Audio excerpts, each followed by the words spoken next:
वैधानिक चेतावनी। यह वीडियो केवल ज्ञान पिपासु मित्रों के लिए है।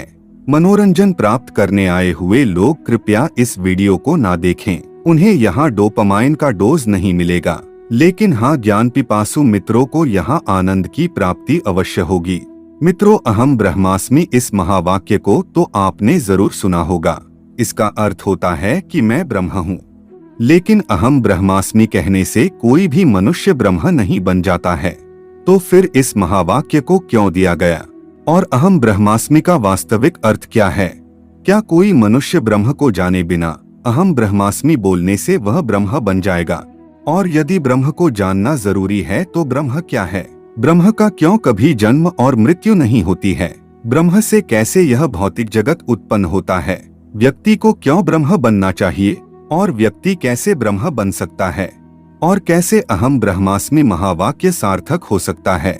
आइए इन सभी रोचक और महत्वपूर्ण प्रश्नों के उत्तर ढूंढने का प्रयास करते हैं। तो मित्रों, अहम ब्रह्मास्मि महावाक्य शुक्ल यजुर्वेद के बृहदारण्यक उपनिषद में दिया गया है, जिसका अर्थ यदि किया जाए तो अहम यानी कि मैं, ब्रह्म यानी कि ब्रह्म और अस्मि यानी कि हूँ, यानी कि मैं ब्रह्म हूँ। जिसे अंग्रेजी भाषा में कहे तो I am the universal soul, मैं सार्वत्रिक आत्मा हूँ।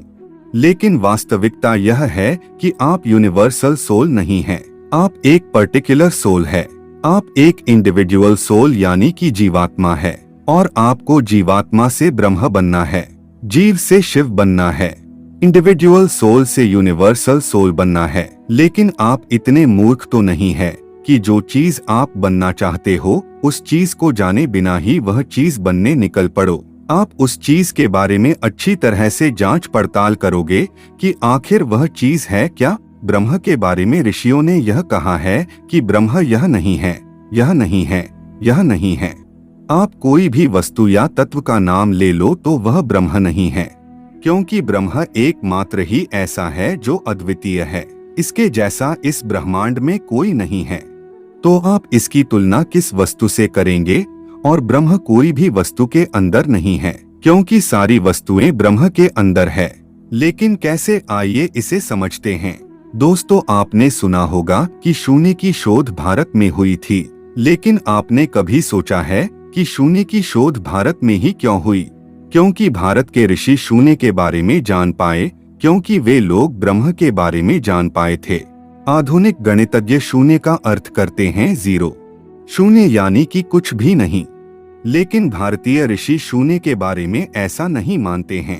भारतीय ऋषियों के अनुसार शून्य यानी कुछ ना होने का होना, एक अस्तित्व विहीन अस्तित्व। शून्य यानी कि जिसमें से सभी मैनिफेस्ट चीजें निकलती है और अनमैनिफेस्ट चीजें भी निकलती है। एक शून्य ही है जिसमें से अव्यक्त चीजें व्यक्त बनती है। यदि हम इस रेखा पर देखें तो शून्य की एक तरफ ऋण संख्याएं हैं और दूसरी तरफ धन संख्याएं हैं। क्या आप ऋण संख्याओं का अर्थ समझते हैं? ऋण संख्या यानी कि जो चीजें नहीं हैं, ऐसी चीजें जो है तो सही लेकिन अव्यक्त रूप में है, अनमैनिफेस्ट है, जिसे प्रकृति कहा जाता है। और यह प्रकृति जब ब्रह्म रूपी पुरुष से निकलकर जुड़कर आगे जाती है तो वह कृति बनती है। वह मैनिफेस्ट चीज के रूप में एक आकार धारण करती है। घन संख्याएं यानी कि जिसका अस्तित्व है, और शून्य यानी कि जो कृति और प्रकृति से परे हैं, जो मैनिफेस्ट और अनमैनिफेस्ट से परे हैं, जो व्यक्त और अव्यक्त से परे हैं। शून्य यानी कि जिसको तोड़ा ना जा सके। शून्य से शून्य को बात करेंगे तो शून्य ही रहेगा, शून्य में शून्य जोड़ेंगे तो शून्य ही रहेगा, शून्य को शून्य से गुना करेंगे तो शून्य ही रहेगा, और शून्य में से शून्य का भाग करेंगे तो भी शून्य ही रहेगा। शून्य से ही एक बनेगा, और शून्य से ऋण एक बनेगा, और एक के साथ एक जुड़ने से दो बनेंगे, और दो के साथ एक जोड़ने से तीन बनेंगे, और इसी तरह आकाश से वायु, अग्नि, जल, पृथ्वी और अनंत संख्याएं बनेगी। और एक में से एक बात करेंगे तो एक का अंत शून्य में हो जाएगा। लेकिन आश्चर्य की बात यह कि शून्य का जन्म किसी से नहीं होता है, और न ही शून्य की मृत्यु होती है। कितनी आश्चर्य की बात है कि शून्य में से शून्य को हटा देते हैं तो शून्य ही रहता है, उसका अस्तित्व खत्म नहीं हो जाता है, और शून्य का जन्म ही नहीं होता है, वह तो सदा से है। जब कुछ नहीं होगा तो शून्य होगा, इसलिए शून्य अजन्मा है और शून्य अमर है, और शून्य ही सभी व्यक्त और अव्यक्त को प्रकट करता है, और इसीलिए शून्य पूर्ण है। क्या आपको शून्य और ब्रह्म का विवरण एक जैसा लगता है? ज्ञानी लोगों को कोई संदेह नहीं होगा। बृहदारण्यक उपनिषद का यह मंत्र देखिए। ओम पूर्णमदः पूर्णमिदं पूर्णात् पूर्णमुदच्यते पूर्णस्य पूर्णमादाय पूर्णमेवावशिष्यते। ओम शांति ही शांति ही शांति ही। अर्थात वह परिपूर्ण है, यह भी पूर्ण है। यह पूर्ण से वह पूर्ण निकलता है, पूर्ण से पूर्ण निकालकर भी पूर्ण ही बचता है। अब सबसे महत्वपूर्ण बात जो आपको समझनी है, और जिस बात को आज के कई साधु और महात्मा बन बैठे लोग YouTube पर गलत जानकारी दे रहे हैं कि जीवात्मा जैसी कोई चीज नहीं है। तो चलिए इस बात को समझते हैं कि परमात्मा और जीवात्मा क्या है। तो यह एक परिपूर्ण परमात्मा है जिसे हम ब्रह्म कहते हैं, और इसी में से निकला हुआ यह जीवात्मा यानी कि इंडिविजुअल सोल भी पूर्ण है। परमात्मा रूपी पूर्ण से ही जीवात्मा रूपी पूर्ण निकलता है, और जब जीवात्मा रूपी पूर्ण परमात्मा रूपी पूर्ण में मिल जाता है तो पूर्ण ही बचता है। टीकाकर कहते हैं कि ब्रह्म के टुकड़े नहीं किए जा सकते, तो ब्रह्म के टुकड़े तो तब होंगे जब कोई चीज ब्रह्म के बाहर अलग अस्तित्व बनाएगी। लेकिन यहाँ तो जो कुछ भी हो रहा है वह ब्रह्म के अंदर ही हो रहा है।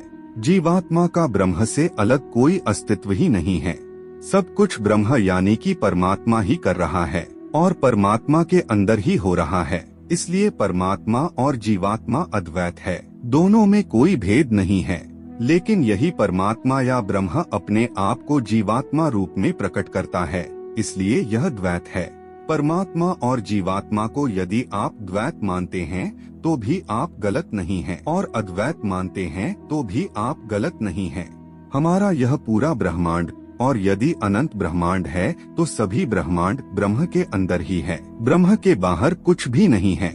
और ब्रह्म अपने अंदर कुछ भी प्रकट कर सकता है, और एक से लेकर अनंत जीवात्माओं का अस्तित्व अपने अंदर बना सकता है। चलिए अब हम ब्रह्म के बारे में कुछ अधिक महत्वपूर्ण बातें जानते हैं। तो ब्रह्म जो है वह अनडिफाइंड है, आप इसका कोई डेफिनेशन नहीं दे सकते, और यदि आप उसको परिभाषित करते हैं तो वह ब्रह्म नहीं है, और अपरिभाषित होकर भी वह अनंत, शाश्वत, पूर्ण, अचिंतनीय, अज्ञेय है, और हम उसका नाम नहीं जानते हैं, तो इसलिए हम उसे ब्रह्म कहते हैं। अब हम जानते हैं कि हम ब्रह्म क्यों बनना चाहते हैं और हमें ब्रह्म क्यों बनना चाहिए। तो सुबह काम पर निकला हुआ व्यक्ति शाम होते अपने घर वापस लौट आता है। सुबह होते ही निकले हुए पंछी शाम को अपने घोंसले में वापस चले जाते हैं। समंदर का पानी बारिश के रूप में बरसता है और नदी का रूप धारण करके वापस से समुद्र में मिल जाता है। इसी प्रकार ब्रह्म से निकला हुआ जीवात्मा वापस ब्रह्म में ही मिल जाने को उत्सुक नहीं रहेगा तो क्या करेगा? तो फिर जीवात्मा ब्रह्म में डिसॉल्व क्यों नहीं हो पा रहा? क्यों जीवात्मा को बार बार जन्म लेकर भटकना पड़ रहा है?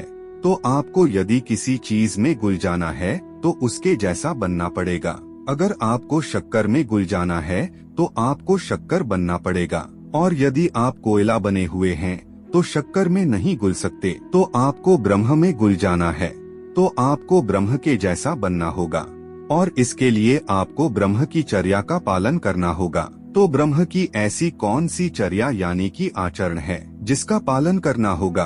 क्या ब्रह्म किसी से ईर्ष्या करता है? क्या ब्रह्म को किसी चीज की वासना है?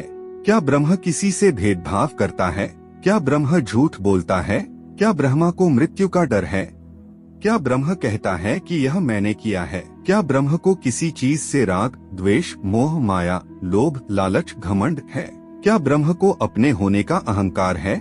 और यदि नहीं है तो हमें क्यों है?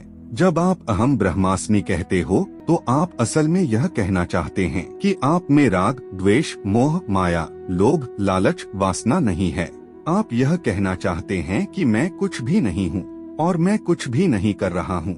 यदि आपको नरेंद्र मोदी या अमिताभ बच्चन बनना है तो उनके सभी गुणों को आत्मसात करना होगा, तभी आप उन जैसे बन सकते हैं। इसी तरह यदि आपको ब्रह्म बनना है तो ब्रह्म के सभी गुणों को आत्मसात करना होगा, ब्रह्म की चर्या का पालन करना होगा। केवल अहम ब्रह्मास्मि कहने से कुछ नहीं होगा, कहने से नहीं होगा लेकिन करने से और बनने से होगा। और अहम ब्रह्मास्मि तो केवल जीवात्मा ही कह सकता है, और जीवात्मा जब ब्रह्म बन जाता है तो उसके अहम और अस्मि गुल जाते हैं और केवल ब्रह्म रह जाता है। अब वह नहीं कह सकता कि अहम ब्रह्मास्मि, क्योंकि अब उसके पास कहने के लिए कुछ बचा ही नहीं है। वह ब्रह्म में, अनंत में गुल चुका है। समंदर की बूंद समंदर में गुलकर समंदर बन चुकी है। इंडिविजुअल सोल यूनिवर्सल सोल बन चुकी है। तो दोस्तों, आपको हमारा यह वीडियो पसंद आया है तो वीडियो को लाइक करें, अपने फ्रेंड सर्कल में शेयर करें, और आप हमारे चैनल पर नए हैं तो चैनल को सब्सक्राइब करें। धन्यवाद।